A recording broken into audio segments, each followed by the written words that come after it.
Hola a todos. Esto sigue siendo la Biblia en casa y el versículo correspondiente a la lectura del día 26 de diciembre, fiesta de la Sagrada Familia, domingo inmediatamente siguiente al día de Navidad, que es el 25, es el siguiente. Porque la compasión hacia el Padre no será olvidada y te servirá para reparar tus pecados. Eclesiástico 3:14. El libro del Eclesiástico, de nuevo en la Biblia en casa, ya habíamos visto otro versículo que era el 28:2. Perdona a tu prójimo la ofensa y cuando reces te serán perdonados tus pecados. Y decíamos, este es un precedente de lo que luego el Señor dirá en el Padre Nuestro: perdona nuestras ofensas como también nosotros perdonamos a los que nos ofenden. He escogido este versículo por varias razones. Primero, porque evidentemente está entre las lecturas del Día de la Sagrada Familia. El año pasado, el Día de la Sagrada Familia, escogí Colosenses 3:13, que si no te acuerdas, míratelo porque es un versículo precioso.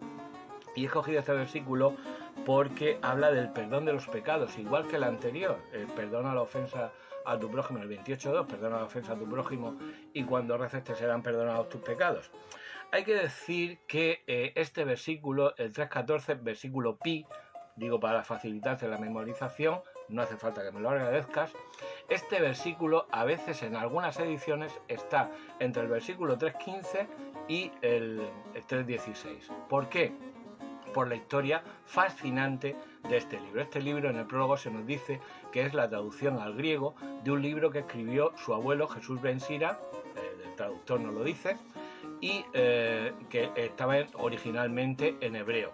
Pero durante 2000 años no conocimos ninguna versión del hebreo hasta que en 1896 en una sinagoga del Cairo se encontró un ejemplar del libro del Eclesiástico en hebreo. No estaba completo, pero había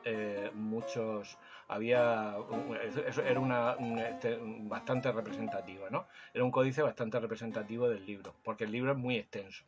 De todas maneras, también luego en Qumran se encontraron fragmentos del libro del Eclesiástico y en Masada, en la fortaleza de Masada, que fue famosa en la guerra contra los judíos que determinó, por ejemplo, la destrucción de Jerusalén y del templo. En Masada también se encontraron fragmentos del libro del Eclesiástico.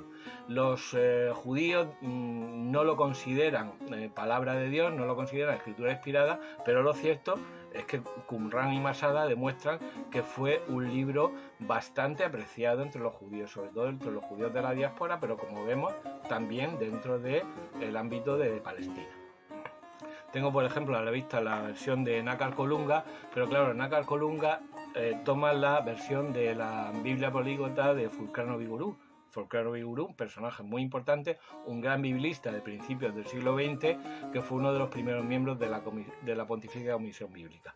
Bueno, pues la Nácar Colunga, por ejemplo, encuadra este versículo pi, 3:14, lo encuadra entre el 15 y el 16. ¿Por qué?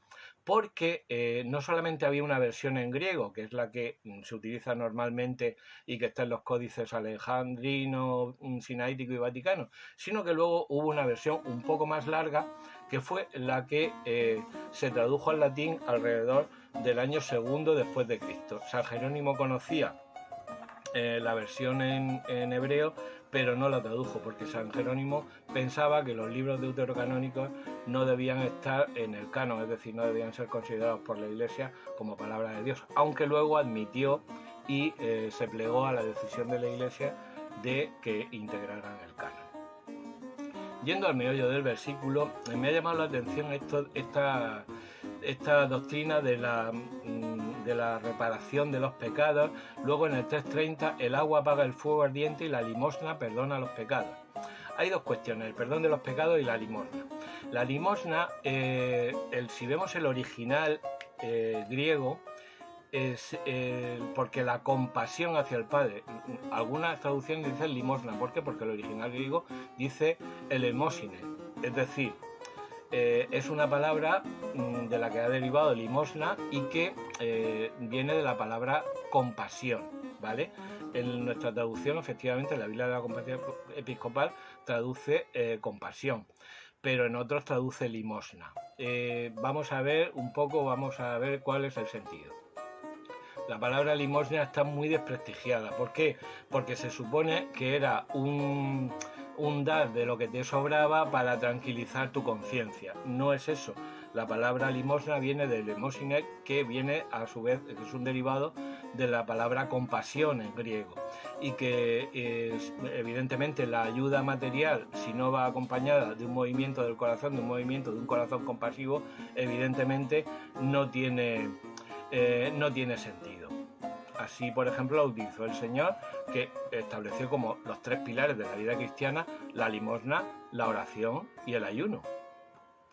Claro, el libro del Eclesiástico, vamos a ver, todavía sigue la doctrina tradicional de la reparación, de la reparación y de la retribución, en esta vida. Es decir, que si eres bueno te pasarán cosas buenas, y si eres malo Dios te castigará con las malas, básicamente. Claro, esta doctrina está contestada, por ejemplo, está rebatida por ejemplo, en Eclesiastés y en Job. Es decir, porque a los malos les pasan cosas buenas y a los buenos les pasan cosas malas. Pero el libro del Eclesiástico no se sale de esa idea. ¿Por qué? Porque no piensa en la vida eterna, no tiene clara la resurrección de los muertos. Y me hizo pensar en 2 instantes de este primitivo cristianismo y de la palabra de Dios. Uno es en Primera de Pedro, donde San Pedro nos dice que el amor tapa o multitud de pecados, o esconde multitud de pecados. Y Santiago nos dice al final de su carta que el que convierte a otro tapará multitud de pecados. Vamos a ver. Pero San Pedro y Santiago no están pensando en la mentalidad del eclesiástico. El eclesiástico tiene la mentalidad judía típica de que si yo cumplo la ley, estoy salvado, y si no cumplo la ley, desde el momento en que me convierta y vuelva a cumplir la ley, entonces mis pecados serán reparados. Santiago y San Pedro no piensan así. Santiago y San Pedro dicen que tapan los pecados, pero no que los perdonen. Es decir, las buenas acciones tapan los pecados, pero no los perdonan. El perdón es en el sacramento de la confesión, instituido por nuestro Señor Jesucristo. A lo que se refieren Santiago y San Pedro es, naturalmente, a las consecuencias del pecado y cómo esas buenas acciones nos pueden ayudar a convertirnos. Pero el perdón de los pecados solamente, como dice el propio Santiago, viene del sacramento. En concreto, Santiago hace referencia a la unción de enfermos.